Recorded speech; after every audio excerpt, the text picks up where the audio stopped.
ನಮಸ್ಕಾರ ಬಂಧುಗಳೇ, ನಾನೀಗ ಮಹಾರಾಷ್ಟ್ರದಲ್ಲಿದ್ದೀನಿ. ಮಹಾರಾಷ್ಟ್ರದ ಅಹಮದ್ನಗರ್ ಜಿಲ್ಲೆಯ ನೆವಾಸಾ ತಾಲೂಕಿನ ಶನಿ ಸಿಂಗ್ನಾಪುರ್ನಲ್ಲಿದ್ದೇನೆ. ಶನಿ ಸಿಂಗ್ನಾಪುರ್ ಶನಿ ದೇವರ ಕ್ಷೇತ್ರ. ಇಲ್ಲಿ ಸುಮಾರು 300 ವರ್ಷಗಳ ಹಿಂದೆ ತುಂಬ ಒಂದು ಪ್ರವಾಹ ಬಂದಿತ್ತು. ಆ ಪ್ರವಾಹ ಬಂದ ಸಂದರ್ಭದಲ್ಲಿ ಈ ಒಂದು ಕಲ್ಲು ಏನು ಒಂದು ಶಿಲಾ ಇದೆ, ಅದು ಪ್ರಕಟ ಆಗಿದೆ. ಮುಂಚೆ ಇರಲಿಲ್ಲ. ಯಾವಾಗ ಪ್ರವಾಹ ಬಂದು ಹೋಯಿತು, ನೀರೆಲ್ಲ ಖಾಲಿ ಆಗೋಯ್ತು, ನದಿ ನೀರು, ಆಗ ಈ ಕಲ್ಲು ಕಾಣಿಸ್ತು. ಆ ಕಲ್ಲಿಗೆ ಒಬ್ಬ ವ್ಯಕ್ತಿ ಹೋಗ್ಬಿಟ್ಟು ಕಲ್ಲಿನಿಂದ ಕುಟ್ತಾನೆ. ಇದರಿಂದ ಆ ಕುಟ್ಟಿದ ಜಾಗದಲ್ಲಿ ರಕ್ತಸ್ರಾವ ಆಗ್ಲಿಕ್ಕೆ ಸ್ಟಾರ್ಟ್ ಆಗ್ತದೆ. ಇವರೆಲ್ಲ ಇದು ನೋಡ್ಬಿಟ್ಟು ಗಾಬರಿಕೊಂಡು ಇದು ದೇವಸ್ಥಾನ ಕಟ್ಟಲಿಕ್ಕೆ ಯೋಚನೆ ಮಾಡ್ಕೊಂಡಿರ್ತಾರೆ. ಆಗ ಶನಿದೇವ ಬಂದು ಹೇಳ್ತಾರೆ, ನೀವು ದೇವಸ್ಥಾನ ಏನೂ ಕಟ್ಟಬೇಡಿ, ಯಾಕಂದರೆ ಆಕಾಶವೇ ನನಗೆ ಆಕಾಶವೇ ನನಗೆ ಚಾವಣಿ ಅಂತ ಹೇಳ್ತಾರೆ. ಹಾಗಾಗಿ ಇಲ್ಲಿ ದೇವಸ್ಥಾನವನ್ನು ಕಟ್ಟಿಲ್ಲ, ಹಾಗೆ ಆ ಶಿಲೆಯನ್ನು ಸ್ಥಾಪನೆ ಮಾಡಿದ್ದಾರೆ. 5 ಅಡಿ 9 ಇಂಚು ಎತ್ತರದ ಗಾತ್ರದಲ್ಲಿರುವಂಥ ಈ ಶನಿದೇವರ ಪ್ರತಿಮೆ, ಯಾವುದೋ ಮೂರ್ತಿ ಇಲ್ಲ, ಒಂದು ಶಿಲೆ, ಒಂದು ಕಲ್ಲಿದೆ, ಅದು ಶನಿದೇವರ ಒಂದು ಪ್ರತಿಮೆ ಅಂತ ಹೇಳ್ತಾರೆ. ಶನಿದೇವರು ಸೂರ್ಯಪುತ್ರ.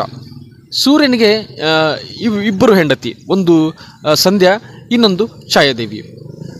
ಈ ಸೂರ್ಯ ಮತ್ತು ಛಾಯಾದೇವಿಯ ಪುತ್ರ ಶನಿದೇವ ಮೊದಲೆಯವರು, ನಂತರದಲ್ಲಿ ಯಮದೇವ, ಆಮೇಲೆ ಯಮುನಾದೇವಿ. ಸಂಧ್ಯಾದೇವಿಗೆ 6 ಜನ ಮಕ್ಕಳಿದ್ದಾರೆ, ಅಂದರೆ ಛಾಯಾದೇವಿಗೆ 3 ಮಕ್ಕಳು. ಆ 3 ಮಕ್ಕಳಲ್ಲಿ ಶನಿದೇವರು ಪ್ರಥಮರು.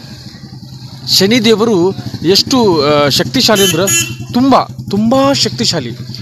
ತುಂಬ ಶಕ್ತಿ ಇರೋದ್ರಿಂದ ಅವ್ರು ಚಿಕ್ಕವರಿದ್ದಾಗ ಉದ್ದಟತನ ಮಾಡ್ತಿದ್ರು, ಆಮೇಲೆ ಗಲಾಟೆ ಮಾಡೋದು, ಜಗಳ ಮಾಡೋದು, ಇದು ಅವ್ರ ಮೇಲೆ ಒಂದು ದೋಷ ಆರೋಪಣ ಇರುವಂಥದ್ದು. ಯಾಕೆ ಹೀಗಾಗತ್ತಂದರೆ, ಯಾವಾಗ ನಮ್ಮೊಳಗೆ ಅಧಿಕ ಮಾತ್ರ ಶಕ್ತಿ ಇರುತ್ತೋ ಆಗ ಸುಮ್ಮನೆ ಇರಲಿಕ್ಕೆ ಆಗೋದಿಲ್ಲ, ಏನೋ ಒಂದು ಮಾಡ್ತಾನೆ. ಹಾಗಾಗಿ ಉದ್ದಟತನ ಒಂದು ಇರುವಂಥದ್ದು. ಆಮೇಲೆ ವೀರಭದ್ರ ಮತ್ತು ನಂದಿ ದೇವರ ಜೊತೆಗೆ ಯುದ್ಧ ಮಾಡಿ ಅವರನ್ನು ಸೋಲಿಸ್ತಾರೆ. ನಂದಿ ದೇವರು ಎಷ್ಟು ಶಕ್ತಿಶಾಲಿ ಅಂದರೆ, ಶಿವನ ಒಂದು ವಾಹನ ನಂದಿ ದೇವರು ತುಂಬ ಶಕ್ತಿಶಾಲಿ. ಮತ್ತು ಅದೇ ರೀತಿಯಾಗಿ ತುಂಬ ಶಕ್ತಿಶಾಲಿಯಾಗಿರ್ತಕ್ಕಂಥವ್ರು ವೀರಭದ್ರ ದೇವರು. ಈ ವೀರಭದ್ರ ದೇವರನ್ನು ಸೋಲಿಸ್ಬಿಟ್ಟಿರ್ತಾರೆ. ಅಂದರೆ ಅವರೊಳಗೆ ತುಂಬ ಶಕ್ತಿ ಇರುತ್ತೆ. ಎಷ್ಟು ಸೂರ್ಯನಲ್ಲಿ ಏನು ಶಕ್ತಿ ಇದೆಯೋ, ಎಷ್ಟು ಶಕ್ತಿ ಇದೆಯೋ ಆ ಸಮವಾದ ಶಕ್ತಿ ಶನಿದೇವರಲ್ಲಿದೆ. ಆದರೆ ಶನಿದೇವರಿಗೆ ಒಂದು ಬೇಸರ, ನಾನು ಇಷ್ಟು ಶಕ್ತಿಶಾಲಿ ಇದ್ದೇನೆ, ಇಷ್ಟು ಪ್ರಬಲನಾಗಿದ್ದೇನೆ, ನನಗೆ ಯಾವ ಸ್ಥಾನಮಾನವೂ ಇಲ್ಲ ಈ ಲೋಕದಲ್ಲಿ ಅಂತ ತುಂಬ ಕೂರುತ್ತಾರೆ, ನೊಂದ್ಕೋತಾರೆ. ಆಗ ಈ ವಿಷಯ ಸೂರ್ಯದೇವರಿಗೆ ಗೊತ್ತಾಗತ್ತೆ. ಆಗ ಏನು ಈ ವೀರಭದ್ರ ದೇವರು ಮತ್ತು ಈ ನಂದಿ ದೇವರನ್ನು ಸೋಲಿಸಿದಾಗ ಆಗ ಶಿವದೇವರು ಸ್ವಯಂ ಬರ್ತಾರೆ. ಮಹಾದೇವ ಶನಿ ದೇವರೊಂದಿಗೆ ಯುದ್ಧ ಪ್ರಾರಂಭ ಆಗುತ್ತೆ. ಅಷ್ಟೊತ್ತು ಸ್ವಲ್ಪ ಸಮಯದಲ್ಲೇ ಶನಿದೇವರನ್ನ ಬಂಧಿಸ್ತಾರೆ. ಆಗ ಶನಿದೇವರು ಕ್ಷಮಾ ಕೇಳ್ತಾ, ನನ್ನ ತಪ್ಪಾಯಿತು ಅಂತ ಹೇಳ್ಬಿಟ್ಟು ಅವರು ಶರಣಾಗತಿರಾಗ್ತಾರೆ ಮತ್ತು ಶಿವನ ಶಿಷ್ಯರು ಕೂಡ ಆಗ್ತಾರೆ. ಆಗ ಶಿವ ಹೇಳ್ತಾರೆ, ನಿನ್ನ ಒಂದು ಶಕ್ತಿ ತುಂಬ ಅಪಾರವಾದದ್ದು, ಹಾಗಾಗಿ ನಿನಗೊಂದು ಕಾರ್ಯವನ್ನು ನಿಯುಕ್ತಿ ಮಾಡ್ತೀನಿ ಅಂತ ಹೇಳಿ ಅವರಿಗೆ ಏನು ಶನಿದೇವರಿಗೆ ದಂಡಿಸುವ ಅಧಿಕಾರವನ್ನು ಕೊಡ್ತಾರೆ. ಯಾವಾಗ ಯಮದೇವರಿಗೆ ಮೃತ್ಯು ನಂತರ ದಂಡಿಸುವ ಅಧಿಕಾರ ಇದೆ, ಅದೇ ರೀತಿಯಾಗಿ ಈ ಶನಿದೇವರಿಗೆ ಜೀವನ ಕಾಲದಲ್ಲಿ ದಂಡಿಸುವ ಅಧಿಕಾರವನ್ನು ಈ ಶನಿದೇವರಿಗೆ ವಹಿಸ್ಕೊಡ್ತಾರೆ. ನಮ್ಮ ಜೀವನ ಕಾಲದಲ್ಲಿ ಶನಿದೇವರು ದಂಡಿಸ್ತಾರೆ. ಯಾಕೆ ದಂಡಿಸ್ತಾರೆ? ಅವರಿಗೆ ಒಂದು ಅಧಿಕಾರ ಇದೆ. ಯಾಕೆ ನಾವು ದಂಡನೆಗೆ ಒಳಗಾಗ್ತೀವಿ? ನಾವು ದಂಡನೆಗೆ ಒಳಗಾಗೋದು ಯಾಕೆ ಅಂದರೆ ನಮ್ಮ ಪಾಪಕರ್ಮಗಳು ಜಾಸ್ತಿ ಆಗದಿರಲಿ. ಯಾಕಂದರೆ ನಾವು ಅಹಂಕಾರ ಆಮೇಲೆ ದುರ್ಗುಣಗಳಿಂದ ತುಂಬಿರೋದ್ರಿಂದ ನಾವು ತಪ್ಪುಗಳನ್ನು ಮಾಡ್ತೇವೆ. ಯಾವಾಗ ನಾವು ಶಿಕ್ಷೆಗೆ ಒಳಪಡ್ತೀವೋ ನಾವು ಭಯ ಬೀಳ್ತೇವೆ. ಹಾಗಾಗಿ ಅದನ್ನು ಕಡಿಮೆ ಮಾಡೋದಕ್ಕೋಸ್ಕರ ಅವರಿದ್ದಾರೆ. ನಂತರದಲ್ಲಿ ಮೃತ್ಯುವಿನ ನಂತರ ಯಮದೇವರು ಅಲ್ಲಿ ನಮ್ಮ ಪಾಪಕರ್ಮಗಳನ್ನು ಕಳೀತಾರೆ. ಯಾಕೆ ಅಲ್ಲಿ ನಾವು ಪಾಪಕರ್ಮವನ್ನು ದಂಡಿಸುವಂಥ ಅಧಿಕಾರ ಯಮನ ದೇವ್ರದ್ದು. ಈ ರೀತಿಯಾಗಿ ಶನಿದೇವರು ನಮಗೆ ದಂಡಿಸ್ತಾರೆ. ಮತ್ತು ನಾವು ಯಾವಾಗಲೂ ಅಷ್ಟೇ ಶನಿದೇವರಿಗೆ ಹೇಳ್ತೇವೆ, ಶನಿ ಬಂದಪ್ಪ ಹೆಗಲ ಮೇಲೆ ಏರ್ತಾನೆ, ಶನಿ ಕಾಡ್ದಂಗೆ ಕಾಡ್ತಾ ಇದ್ದೇನೆ. ನಾವು ಅವ್ರಿಗೆ ತುಚ್ಛವಾಗಿ ಮಾತಾಡ್ತೇವೆ. ನಾವು ದಯಮಾಡಿ ಯಾರು ಆ ಥರ ತುಚ್ಛವಾಗಿ ಮಾತಾಡಬಾರ್ದು. ಒಬ್ಬ ವ್ಯಕ್ತಿಗೆ ನಾವು ತುಚ್ಛವಾಗಿ ಮಾತಾಡಬಾರ್ದು. ಅಂಥದ್ರಲ್ಲಿ ಶನಿದೇವರಿಗೆ ನಾವು ತುಚ್ಛವಾಗಿ ಮಾತಾಡಿದ್ರೆ ಬಿಡ್ತಾರೆ? ನಾವು ಯಾವುದೇ ಒಬ್ಬ ವ್ಯಕ್ತಿಗೆ ತುಚ್ಛವಾಗಿ ಮಾತನಾಡಿದರೆ ಆಗ ನಮ್ಮ ಗುಣ ಏನೋ ಮೈನಸ್ ಆಗುತ್ತೆ. ಸೊ ಈ ರೀತಿ ಮೈನಸ್ ಆದ ತಕ್ಷಣ ನಮ್ಮಲ್ಲಿ ಪಾಪ ಆಕ್ರಮಿಸ್ಕೊಳ್ಳುತ್ತೆ. ಅಂಥದ್ರಲ್ಲಿ ದೈವತ್ವ ಇರತಕ್ಕಂಥ ಆ ಶನಿದೇವರಿಗೆ ನಾವೇನಾದರೂ ಬೈದರೆ ಎಷ್ಟು ಪಾಪವನ್ನು ನಮ್ಮ ಸುತ್ತಕೊಳ್ಳುತ್ತೆ. ಸೊ ಹಾಗಾಗಿ ಅವರು ನಮ್ಮ ಮೇಲೆ ದಂಡಿಸ್ತಾರೆ. ಹಾಗಾಗಿ ಯಾರಿಗೂ ನಾವು ಅಪಮಾನ ಮಾಡಬಾರ್ದು, ಯಾರಿಗೂ ನಾವು ತುಚ್ಛವಾಗಿ ನೋಡಬಾರ್ದು. ಅದರಲ್ಲಿ ವಿಶೇಷವಾಗಿ ಶನಿದೇವರಿಗಂತೂ ಹೇಳಲೇಬಾರ್ದು. ಮತ್ತು ಶನಿದೇವರು ತುಂಬ ಒಳ್ಳೆಯ ದೇವರು. ಅವ್ರು ಯಾರಿಗೂ ಉದ್ದೇಶಪೂರ್ವಕವಾಗಿ ಬಂದು ದಂಡಿಸೋದಕ್ಕೆ ಬರೋದಿಲ್ಲ. ಯಾಕಂದರೆ ಅವ್ರಿಗೆ ಅಧಿಕಾರ ಇದೆ ಮತ್ತು ನಮ್ಮ ಪಾಪ ಕರ್ಮ ಅನುಸಾರವಾಗಿ ಬಂದು ಅವರು ದಂಡಿಸುವಂಥದ್ದು. ಸೊ ಹಾಗಾಗಿ ಶನಿದೇವರ ಮಹಾತ್ಮೆ, ಶನಿದೇವರ ವಿಶೇಷ ತುಂಬ ಇದೆ. ಮತ್ತು ಇನ್ನೊಂದು ವಿಶೇಷ ಇದೆ. ಈ ಶನಿ ಶಿಗ್ನಾಪುರಲ್ಲಿ ಹೇಗೆ ಬಾಗಿಲುಗಳಿಲ್ಲ ಅಂತ ಹೇಳ್ತಾರೆ. ಅದು ಮುಂಚೆ ಇತ್ತು, ಆದರೆ ಇವಾಗ ಆ ಥರ ಇಲ್ಲ, ಬದಲಾವಣೆ ಆಗಿದೆ. ಈಗೆಲ್ಲ ಬಾಗಿಲುಗಳಿದೆ.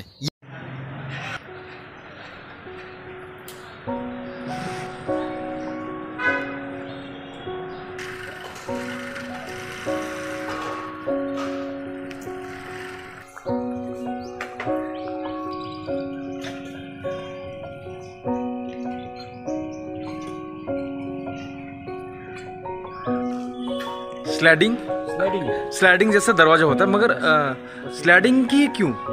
नॉर्मल जैसे क्यों नहीं बना सकते? कुत्ते बिल्ली अंदर ना जाए, लकड़ी की फली लगा दी। अच्छा, उस तरह के। अच्छा, वो दुकान है, किराना दुकान है। अच्छा, उसको खाली लकड़ी की फली लगा दी, हाँ, फिर निकल जाएगा।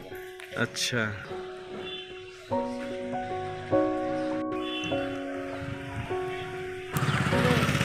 ಯಾವ ಥರ ಇದೆ ಅಂತಂದರೆ, ಬಾಗಿಲ ಇರೋದು ಇಲ್ಲದಿರೋದು ಪ್ರಮುಖ ಅಲ್ಲ. ಮೇನ್ ಉದ್ದೇಶ ಇರೋದು ಕಳ್ಳತನ ನಡೆಯುವಂಥ ಒಂದು ಘಟನೆಗಳು. ಅದು ಬಿಲ್ಕುಲ್ ಇಲ್ಲ. ಅಪ್ಪಿತಪ್ಪಿಯೂ ಏನಾದರೂ ಕಳ್ಳತನ ಆದರೆ ಆ ವ್ಯಕ್ತಿ ಮಾತ್ರ ಒಂದು ಕಣ್ಣುಗಳನ್ನು ಕಳ್ಕೊತಾನೆ ಅಥವಾ ಇನ್ನೇನೋ ಅನಾಹುತಗಳನ್ನು ಆಗುತ್ತೆ. ಇದೇ ರೀತಿ ಈಗ ಇಲ್ಲಿಂದ 15 ಕಿಲೋಮೀಟರ್ ದೂರದಲ್ಲಿರ್ತಕ್ಕಂಥ ಒಂದು ಊರಿದೆ, ರಾಜೇಗಾಂವ್. ಆ ರಾಜೇಗಾಂವ್ನಲ್ಲಿ ಒಬ್ಬ ವ್ಯಕ್ತಿ ನನಗೆ ಹೇಳಿದರು, ಅಲ್ಲಿ ಅವ್ರ ಊರಲ್ಲಿ ವ್ಯಕ್ತಿ ಇಲ್ಲಿ ಬಂದು ಕಳ್ಳತನ ಮಾಡಿದಂತೆ. ಕಳ್ಳತನ ಮಾಡಿ ಆತ ಹೇಳೇ ಇಲ್ಲ ಯಾರಿಗೂ, ಆದರೆ ಆತನ ಕಣ್ಣು ಹೊಟ್ಟೋಗಿತ್ತು. ಆಮೇಲೆ ಎಷ್ಟೋ ಸಮಯದ ನಂತರ ಆತ ಹೇಳ್ತಾನೆ, ನಾನು ಮಾಡಿದ ತಪ್ಪಿನಿಂದಾಗಿ ಕಣ್ಣುಗಳು ಹೋಗಿದೆ ಅಂತ ಹೇಳ್ತಾರೆ.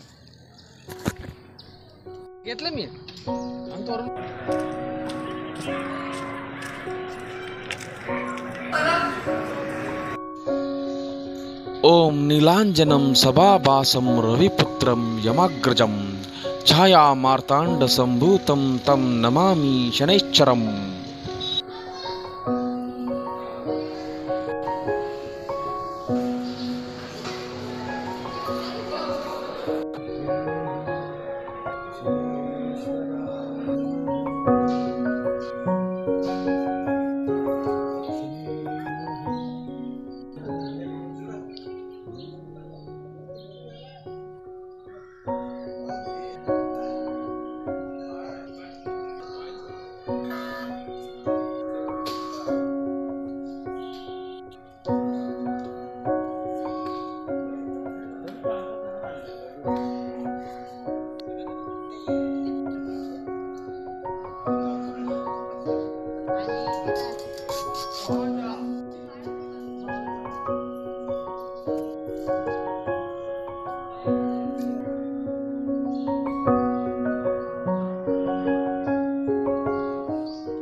दो दोस्तों का